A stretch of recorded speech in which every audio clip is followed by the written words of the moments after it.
KD4M horror story YouTube channel में आपका स्वागत है। एपिसोड नंबर 13 सुना। और अगर आप इस चैनल पर नए हैं तो कृपया चैनल को सब्सक्राइब करें। मैं कौशिक आपके साथ हूं। KD4M का काम केवल विभिन्न लोगों के जीवन में होने वाले चमत्कारों को उजागर करना है। KD4M अपने श्रोताओं को कभी भी तथ्यों पर विश्वास करने के लिए नहीं कहता। यह सब दर्शकों पर निर्भर करता है कि वह तथ्यों पर विश्वास करें या नहीं। KD4M घटना को मनोरंजन के रूप में सुनना बुद्धिमानी होगी। साल 1905 निहारगंज की सड़क खाली है। सूर्यशेखर ने पत्थरों का बोझ अपने कंधों पर उठाया और चलते बने। अब इसका धर्म अंग्रेजों के अधीन मिली नौकरी के सम्मान की रक्षा करना है।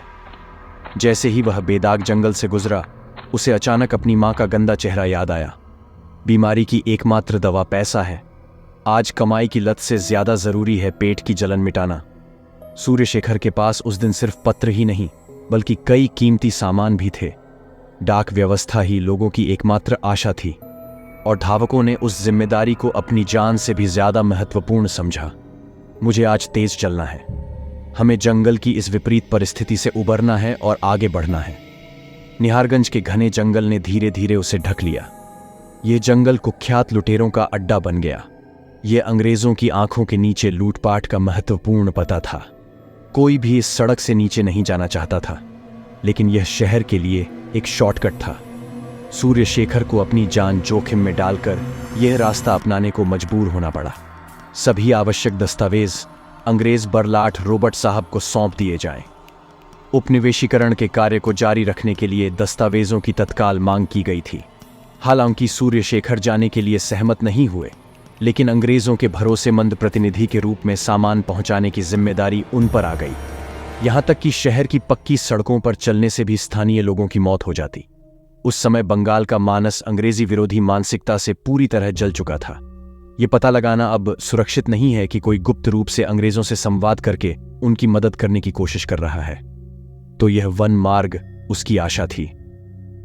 देर रात इस सड़क पर लुटेरों से ज्यादा डरने की कोई बात नहीं है। भले ही आप इसे अपनी आंखों से न देख पाएं, वे माया के शरीर से किसी भी क्षण आक्रमण करने की क्षमता रखते हैं। किसी भी क्षण दिवंगत आत्माएं सूर्यशेखर को खत्म किया जा सकता है। उसके अपने पैरों की खड़खड़ाहट की आवाज भी उसके मन को आंदोलित करती रही।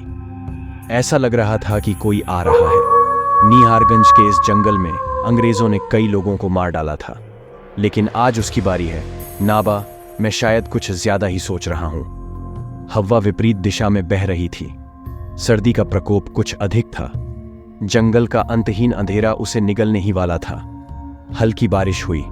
हवा की बासी गंध नाक तक आ रही थी और फिर दूर चली जा रही थी। ये सब आने वाले खतरे के संकेत थे।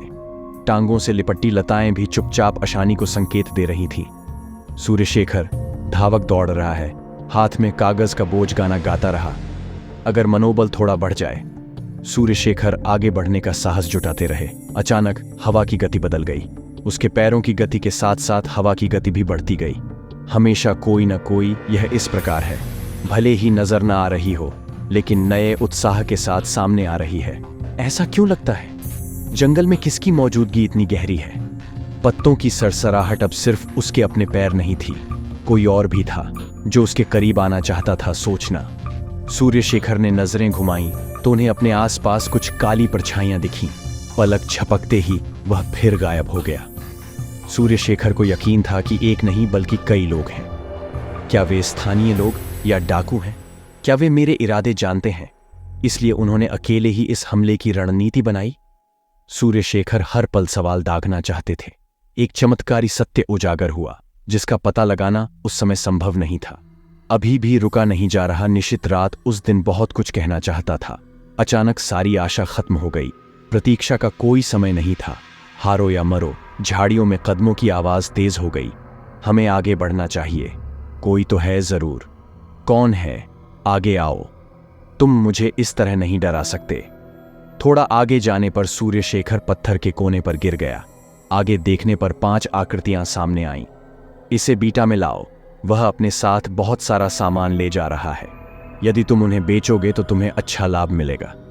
सूर्यशेखर शब्द सुनकर निश्चित है। तुम मुझसे क्या चाहते हो? मैंने क्या किया है? सूर्य शेखर ने विनती भरे स्वर में कहा।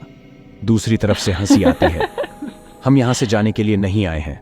हम इस जंगल के मालिक हैं। आपके पास जो कुछ भी है वह हमें दे दीजिए, नहीं तो हमें यहां से जाना होगा। सूर्य शेखर ने अपना सामान सीने से लगाते हुए कहा, नहीं, कभी नहीं। मेरा काम मेरे लिए भगवान है। अगर मैं वहां नहीं रहूंगा तो कोई हर्ज नहीं, लेकिन यह बात सही समय पर सही जगह पहुंच जाएगी। लोग लाठियां लेकर उनकी ओर आने लगे। उनमें से एक ने कुंडुल के पिछले हिस्से के लोहे वाले हिस्से से उसके थूथन पर जोरदार प्रहार किया। खून बहता रहा, जबड़ा फट गया था। चीख निकली, जाने दो, मुझे जाने दो। मैं वादा करता हूं कि मैं फिर कभी इस सड़क पर नहीं जाऊंगा। उनमें से एक ने सूर्य शेखर की ओर झुकते हुए कहा, मैं जीवित रहूंगा तो जाऊंगा। मैं पहले इन सामानों को संभालूंगा, फिर हा हा हा हा। सूर्य शेखर अपने शरीर की आखिरी ताकत के साथ उठ खड़े हुए। यह माल तुम्हें कभी नहीं मिलेगा। तभी एक कुंडुल का वार ठीक उसकी गर्दन के पास लगा। नुकीली नोक मांस में घुस गई। डूबी हुई गर्दन लटकती रही। सूर्य शेखर का शरीर खून से लटपट था। फिर भी आवाज धारा प्रवाह है, मुझे मत मारो। आपके पास इतना कुछ है इन छोटी छोटी बातों के लिए। बात खत्म होने से पहले ही पेट में एक और दर्द उठ खड़ा हुआ। फिर कुल्हाड़ियों के हमले जारी रहे। छाती, पसली का पिंजरा, पीठ। थोड़ी देर बाद सिर्फ लंबी सांसों की आवाज आने लगी। और नहीं, और नहीं, मां अब नहीं रह सकती। शरीर का आधा खून मिट्टी में मिल चुका है। आसमान में एक गोल चांद बिल्कुल चमक रहा है। सूर्य शेखर उन लोगों के हाथ में था। इसे छोड़ो, ये यहीं से आगे बढ़ेगा। देर करने से कोई फायदा नहीं। उफ, कितना प्यारा। यदि आप बाजार में रहते हैं तो आपको चिंता करने की जरूरत नहीं है। लोगों के कदमों की आहट दूर होती जा रही थी। सूर्य शेखर को लगा कि वे और दूर जा रहे हैं। सांसें फीकी और फीकी हो गईं। आंखों के सामने धुंधलापन छा गया। पैरों की मांसपेशियां बेकार हो जाती हैं। किया गया उसमें हाथ हिलाने की भी ताकत नहीं रही। कोई चीज उसे सांस लेने से रोक रही थी। शरीर छोड़ने का समय आ गया था। वहां पीड़ा के अलावा कुछ नहीं बचा था, केवल पीड़ा का संघर्ष था। कोई मुझे थोड़ा पानी देगा, थोड़ा पानी। गला सूखता जा रहा था। घड़ी 2 हाथ दूर पड़ी थी। सूर्य शेखर ने हाथ से उसे पास लाने की कोशिश की, आगे बढ़ो। वह असहाय होकर घड़ी देखते देखते मर गया। जंगल में सन्नाटा था, लेकिन घड़ी की टिक टिक के अलावा कुछ भी सुनाई नहीं दे रहा था। उसकी आंखें अभी भी फुसफुसा रही थीं, पवन, मैं लौटूंगा, वह मैं ही होऊंगा।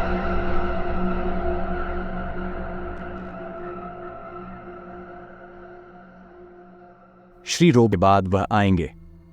सुबह तुम्हारे पास आया था। आप आए सर।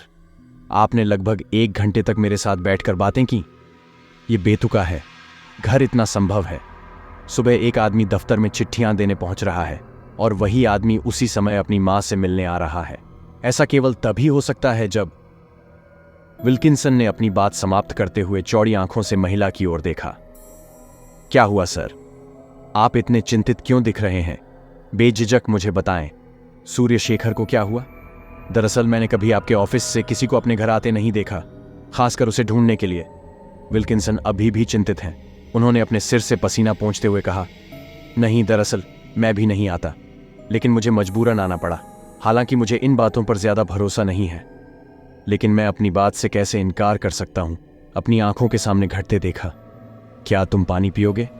विल्किंसन ने महिला की अनदेखी करते हुए घड़ी उसके सामने रख दी। इस घड़ी को पहचानो। घड़ी देखकर वह चौंक गया। तुम मेरी बेहतर घड़ी जाओ बेबी। हाँ, मुझे पता है। थोड़ा बेहतर सोचो। आज सुबह जब आपका बेटा आपसे मिलने आया तो क्या उसने यह घड़ी पहनी हुई थी? उसने कहा। विल्किंसन का यह सवाल सुनकर महिला कुछ देर तक आश्चर्य से उसकी ओर देखती रही। फिर आश्चर्य हुआ। आप अचानक ऐसा सवाल क्यों पूछ रहे हैं? मैं जो पूछता हूं उसका उत्तर दो। महिला कुछ देर तक दरवाजे की ओर देखती रही। फिर उसने कहा, मैंने उसे आज सुबह इस दरवाजे से आवाज लगाते हुए देखा था। मुझे अब आपकी कई बात याद आई।